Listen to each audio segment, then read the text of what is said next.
तुम यहाँ क्या कर रही हो? तुम्हारे फटे कपड़ों से मेरे मेहमानों को बदबू आएगी। निकल जाओ मेरी हवेली से। आज माँ का जन्मदिन है और मैं नहीं चाहता कोई भी मनहूस साया यहाँ पढ़े। खबरदार जो अंदर कदम भी रखा तो। सेठ हरिशंकर गुप्ता की आवाज हवेली के बड़े से लोहे के गेट्स पर गूंजी। सामने खड़ी सावित्री कांप गई। उसके हाथ में एक छोटा सा स्टील का टिफिन था जो कपड़े की थैली से लिपटा हुआ था। उसने अपनी पुरानी साड़ी के पल्लू को कसकर पकड़ा हुआ था जिसकी किनारी जगह जगह से उधड़ चुकी थी। वह कोई और नहीं, हरिशंकर के सगे बड़े भाई की विधवा पत्नी थी। वही भाई जिन्होंने हरिशंकर को पढ़ा लिखा कर इस मुकाम तक पहुंचाया था। लेकिन उनकी मृत्यु के बाद हरिशंकर ने भाभी को घर के एक पुराने हिस्से में छोड़कर शहर में अपनी अलग दुनिया बसा ली थी। सावित्री की आंखों में आंसू थे, पर उनके उसने हिम्मत नहीं हारी। हरी भैया, मैं अंदर नहीं आऊंगी। मुझे पता है आज माँ जी का 80वां जन्मदिन है। बस उनके लिए यह थोड़ी सी गुड़ की खीर बनाकर लाई थी। उन्हें बहुत पसंद है ना? बस यह उन तक पहुंचा दो, मैं यहीं से चली जाऊंगी। हरिशंकर ने हिगारत से उस टिफिन को देखा। उसने झटके से सावित्री के हाथ से वह टिफिन छीना और पास ही पड़े कूड़ेदान की तरफ उछाल दिया। स्टील का डब्बा खनखनाते हुए गिरा और सारी खीर धूल में मिल गई। तेरी यह 2 कौड़ी की खीर मेरी माँ खाएगी। देख रही है अंदर का नजारा? हरिशंकर ने हवेली की तरफ इशारा किया। शहर के सबसे बड़े हलवाई सेफरौनी को बुलाया है। एक प्लेट की कीमत इतनी है जितने में तेरा पूरा साल का राशन आ जाए। अपनी यह गरीबी और मनहूसियत लेकर दफा हो जाए यहाँ से। सावित्री टूटे हुए टिफिन की और बिखरी हुई खीर को देखती रही। वह खीर नहीं था, उसका प्रेम था, जो उसने पाई पाई जोड़कर खरीदे गए दूध और गुड़ से बनाया था। उसने कुछ नहीं कहा, चुपचाप अपना सिर झुकाया, बिखरे हुए टिफिन को उठाया और उल्टे पांव उस धूल भरी सड़क पर चल दी जहां से वह आई थी। हवेली के अंदर का नजारा स्वर्ग जैसा था। हरिशंकर गुप्ता ने अपनी माँ कावेरी देवी के 80वें जन्मदिन पर पानी की तरह पैसा बहाया था। शहर के सारे बड़े व्यापारी, नेता और रसूखदार लोग वहां मौजूद थे। विदेशी फूलों की सजावट थी, रेशमी पर्दे लहरा रहे थे और स्टेज पर कावेरी देवी एक मखमली सोफे पर बैठी थी। लेकिन उनके चेहरे पर वह चमक नहीं थी जो होनी चाहिए थी। वह बार बार गेट की तरफ देख रही थी। उनके पास बैठी उनकी पोती रिया ने पूछा, दादी आप किसको ढूंढ रही हैं? पापा ने तो शहर का सबसे बड़ा बैंड बुलाया है, देखिए सब कितना अच्छा है। कावेरी देवी ने एक फीकी मुस्कान दी। सब अच्छा है बेटा, पर जिस अपनेपन की भूख इस उम्र में होती है वो इस सोने चांदी के बर्तनों में नहीं मिलती। किचन में कोहराम मचा हुआ था। सेफरॉनी, जिसे हरिशंकर ने लाखों रुपए देकर बुक किया था, अपने सहायकों पर चिल्ला रहा था। वह एक फ्यूजन डेजर्ट बना रहा था, विदेशी क्रीम और भारतीय मिठाइयों का मेल। हरिशंकर अपनी शान और शौकत दिखाने के लिए बेचैन था। वह चाहता था कि खाने के बाद जब मिठाई परोसी जाए तो लोग उंगलियां चाटते रह जाएं और अखबार में उसकी पार्टी की चर्चा हो। तभी रसोई से जलने की एक तेज गंध आई। सेफरौनी का चेहरा सफेद पड़ गया। उसने जिस विशाल बर्तन में स्पेशल रबड़ी और विदेशी क्रीम का मिश्रण तैयार किया था वह नीचे से पूरी तरह जल चुका था। आंच तेल तेज रह गई थी और ध्यान भटक गया था। सर, यह सब क्या हो गया? अब क्या होगा? सहायक ने घबराते हुए पूछा। चुप रहो, रौनी चिल्लाया। उसने जल्दी से चख कर देखा। स्वाद कचड़ा हो गया, कड़वा हो गया था, जिसमें से जले हुए दूध की तीखी बदबू आ रही थी। इसे मेहमानों को परोसना मतलब अपनी और सेठ हरिशंकर की नाक कटवाना था। और सबसे बड़ी मुसीबत यह थी कि मिठाई सर्व करने के लिए सिर्फ 40 मिनट बचे थे। नया बैच बनाने के लिए कम से कम 4 घंटे चाहिए थे। हरिशंकर किचन में दाखिल हुआ, चेहरे पर मुस्कान लिए, यह सोचकर कि सब तैयार होगा। रॉनी, सब तैयार है ना? मंत्री जी को मिठाई का बहुत शौक है। आज तुम्हारी डिश मेरी इज्जत बढ़ाएगी। रॉनी पसीने से तरबतर खड़ा था। उसने हकलाते हुए कहा, मिस्टर गुप्ता, एक एक छोटी सी गड़बड़ हो गई है। जब हरिशंकर ने जले हुए बर्तन को देखा तो उसके पैरों तले जमीन खिसक गई। तुम्हें मैंने 5 लाख रुपए एडवांस दिए थे और तुम कह रहे हो छोटी सी गड़बड़? 500 मेहमान बाहर बैठे हैं, मेरी माँ का केक कट चुका है, अब क्या मैं उन्हें खाली पेट प्लेट दूं? सर, हम बाजार से मंगवा लेते हैं, रॉनी ने सुझाव दिया। बाजार से? हरिशंकर दहाड़ा। शहर की सारी दुकानें बंद हो चुकी हैं, रात के 10 बज रहे हैं और हरिशंकर गुप्ता की पार्टी में बाजार की मिठाई परोसी जाएगी? मेरी साख मिटा दी तुमने। हरिशंकर का बीपी बढ़ने लगा। वह किचन से बाहर आया, अपने माथे का पसीना पोंछते हुए।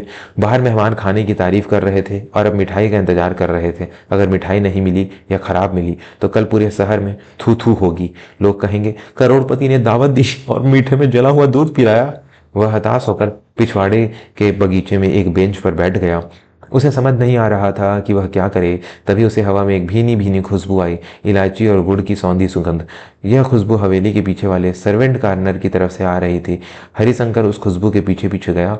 वहां हवेली का पुराना मालिक काका एक छोटी सी लोहे की अंगूठी पर एक टूटी हुई पतली चढ़ाए बैठे थे। हरिशंकर ने पूछा, काका यह क्या बना रहे हो? काका हड़बड़ा कर खड़े हो गए। मालिक, वो बड़ी बहू रानी सावित्री आई थी ना शाम को, आपने उनका टिफिन फेंक दिया था। उसमें थोड़ी सी खीर और चावल का आटा बच गया था जो थैली में गिर गया था। मुझे लगा अन्न का अपमान नहीं करना चाहिए, तो मैं उसे ही यहाँ पका रहा था। माफ़ कर दीजिए मालिक, मैं अभी आग बुझा देता हूँ। हरिशंकर की नज़र उस काली पड़ी पतीली पर गई। भूरे रंग की गाढ़ी खीर उबल रही थी। वही खुशबू, बिल्कुल वही खुशबू जो बचपन में माँ के हाथों से आती थी। उसने कांपते हाथों से उंगली डुबोकर उसे चखा। जबान पर रखते ही हरिशंकर की आंखों के सामने बचपन घूम गया। वह स्वाद किसी 5 स्टार होटल में नहीं था, वह स्वाद प्रेम का था जो सिर्फ सावित्री देवी के हाथों में बचा था, बिल्कुल माँ जैसा। दोस्तों, कहानी में आगे बढ़ने से पहले अगर आप भी मानते हैं कि घर के खाने और अपनों के प्यार का कोई मोल नहीं होता, तो अभी हमारे चैनल को सब्सक्राइब कर लें और बेल आइकन दबाएं, ताकि ऐसी दिल को छू लेने वाली कहानियां आप तक पहुंचती रहें। हरिशंकर को अपनी गलती का एहसास हुआ, लेकिन उससे ज़्यादा उसे अपनी इज्जत की चिंता थी। उसने अपनी महंगी घड़ी देखी, 30 मिनट बचे थे। काका, हरिशंकर ने हड़बड़ाहट में पूछा। भाभी, मतलब सावित्री कहाँ गई होगी? मालिक, वो तो बस स्टैंड की तरफ गई है, आखिरी बस 10:30 बजे जाती है। हरिशंकर ने अपनी शेरवानी का पल्ला संभाला और पागलों की तरह दौड़ा। अपनी चमचमाती मर्सिडीज छोड़कर वह नंगे पांव गेट के बाहर सड़क पर दौड़ा। उसका अहंकार अब उसके डर से छोटा पड़ चुका था। बस स्टैंड पर सावित्री एक टूटी हुई बेंच पर बैठी बस का इंतजार कर रही थी। उसकी आंखों का पानी सूख चुका था। तभी उसने एक भारी भरकम आदमी को हांफते हुए अपनी तरफ आते देखा। भाभी, हरिशंकर की आवाज फटी हुई थी। सावित्री घबराकर खड़ी हो गई। क्या हुआ भैया? मैंने तो कहा था मैं चली जाऊंगी, बस नहीं आई अभी तक, मैं चली जाऊंगी। हरिशंकर उसके सामने आकर घुटनों पर बैठ गया। वह हरिशंकर जो कभी किसी के सामने नहीं झुकता था। भाभी, मुझे माफ कर दो, मेरी इज्जत दांव पर लगी है। वो विदेशी रसोइया सब बर्बाद कर चुका है। माँ का जन्मदिन खराब हो जाएगा, मेहमान थू थू करेंगे, सिर्फ आप ही बचा सकती हैं। सावित्री ने उसे हैरान होकर देखा। जिस देवर ने 2 घंटे पहले उसे मनहूस कहा था, आज वह उसके पैरों में पड़ा था। सावित्री का स्वाभिमान चोट खाया हुआ था, लेकिन उसका दिल माँ जैसा था। उसने हरिशंकर के कंधे पर हाथ रखा। उठो भैया, घर की इज्जत घर की ही होती है, चलो। हवेली के मॉडर्न किचन में एक अजीब सा दृश्य था। एक तरफ घबराए हुए वर्दीधारी वेटर्स खड़े थे और बीच में सावित्री अपनी पुरानी सूती साड़ी का पल्लू कमर में खोचे हुए खड़ी थी। उसने सैफरॉनी की सारी मशीनों को किनारे करवा दिया। बड़ा पतीला चढ़ाओ, सावित्री ने आदेश दिया। उसकी आवाज में एक मालकिन का रौब था जो सालों से दबा हुआ था। लेकिन मैडम, चीनी खत्म हो गई है और कंडेंस्ड मिल्क भी नहीं है, रॉनी ने कहा। सावित्री ने मुस्कुराते हुए कहा, गुड़ है ना, और दूध को गाढ़ा करने के लिए मशीनें की नहीं, सब्र की जरूरत होती है। सावित्री ने काम शुरू किया। उसने मिक्सी की जगह सिलबट्टे पर इलायची और काजू पीसे। उसने दूध को तेज आंच पर नहीं बल्कि धीमी आंच पर पकाया। वह लगातार कड़छी चलाती रही। उसके हाथों में की गति में एक लय थी। हरिशंकर कोने में खड़ा देख रहा था। उसे याद आया कि कैसे भैया और भाभी घंटों रसोई में साथ काम करते थे। देखते ही देखते पूरे किचन की महक बदल गई। जली हुई बदबू गायब हो गई और उसकी जगह सौंधी, रूह को सुकून देने वाली खुशबू फैल गई। 25 मिनट के अंदर विशाल पतीले में शाही गुड़ की खीर तैयार थी। उसका रंग गहरा सुनहरा था और उसके ऊपर कटे हुए बादाम और पिस्ते तैर रहे थे। परोसो इसे, सावित्री ने माथे का पसीना पोंछते हुए कहा। डाइनिंग हॉल में मेहमान बेसब्री से इंतजार कर रहे थे। जब चांदी की कटोरियों में वह सुनहरी खीर परोसी गई तो पहले लोग हैरान हुए। उन्हें लगा था कोई फैंसी केक या पुडिंग आएगी। मंत्री जी ने पहला चम्मच मुंह में डाला। हॉल में सन्नाटा छा गया। मंत्री जी ने आंखें बंद कर ली, फिर बोले, हरिशंकर जी, वाह, मैंने दुनिया भर की मिठाइयाँ खाई हैं, पर यह स्वाद, यह तो मेरी दादी के हाथ का स्वाद है। यह किस शेफ ने बनाई है? हरिशंकर की छाती जो डर से सिकुड़ी हुई थी, अब वह गर्व से नहीं बल्कि कृतज्ञता से भर गई। मंच पर कावेरी देवी ने जब खीर का एक निवाला खाया तो उनका हाथ कांपने लगा। उनकी आंखों से टप टप आंसू गिरने लगे। उन्होंने कटोरी नीचे रखी और कांपती आवाज में पुकारा, सावित्री, मेरी बड़ी बहू। क्या सावित्री आई है? यह स्वाद कोई और बना ही नहीं सकता था। यह वही नुस्खा था जो कावेरी देवी ने अपनी बड़ी बहू को सिखाया था जब वो ब्याह कर आई थी। हरिशंकर मंच पर चढ़ा। उसने माइक थाम लिया। पूरा हॉल शांत था। दोस्तों, हरिशंकर का गला भर आया था। आप लोग पूछ रहे थे कि यह मिठाई किस शेफ ने बनाई है। यह किसी लंदन के शेफ ने नहीं बनाई, यह मेरी भाभी श्रीमती सावित्री देवी ने बनाई है। उसने हाथ से इशारा किया। सावित्री किचन के दरवाजे पर संकोच में खड़ी थी। हरिशंकर खुद नीचे उतरा और जाकर सावित्री का हाथ पकड़ा। वह उसे मंच पर ले आया। आज तक मुझे लगता था कि पैसा ही सब कुछ है। मुझे लगता था कि ब्रांडेड कपड़े और महंगे होटल ही इज्जत बनाते हैं। हरिशंकर ने माइक पर सबके सामने कहा। उसकी आंखों में आंसू बह रहे थे। लेकिन आज जब मेरा लाखों का इंतजाम फैल हो गया, तब मेरी भाभी की साधारण सी खीर और उनके बड़े दिल ने मेरी नाक बचा ली। मैंने इन्हें घर से निकाल दिया था, इनका अपमान किया था, पर इन्होंने बदले में मुझे सिर्फ प्यार दिया। हरिशंकर ने सावित्री के पैर छुए। भाभी, यह घर आपका था और है और रहेगा। अगर आप मुझे माफ नहीं करेंगी तो मैं खुद को कभी माफ नहीं कर पाऊंगा। कावेरी देवी ने अपनी बहू को गले लगा लिया।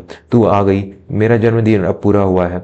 पूरा हॉल तालियों की गड़गड़ाहट से गूंज उठा। मंत्री जी खड़े होकर ताली बजा रहे थे। सैफरौनी भी सिर झुकाए कोने में खड़ा था, यह मानकर कि मशीनों से स्वाद बन सकता है, पर बरकत सिर्फ हाथों के हुनर और साफ दिल से आती है। उस रात सावित्री ने पुराने सर्वेंट गार्डनर में नहीं, बल्कि हवेली के सबसे बड़े कमरे में विश्राम किया।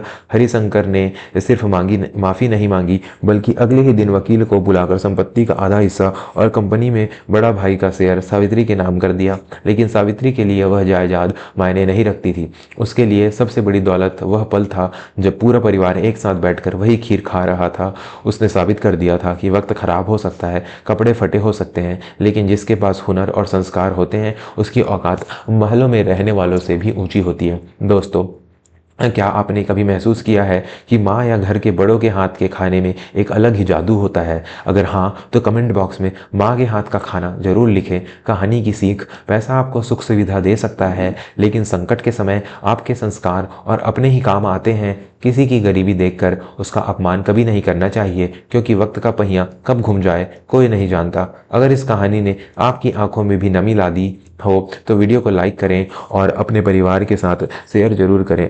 ऐसे ही और भावनात्मक कहानियों के लिए चैनल को सब्सक्राइब करना ना भूलें। धन्यवाद।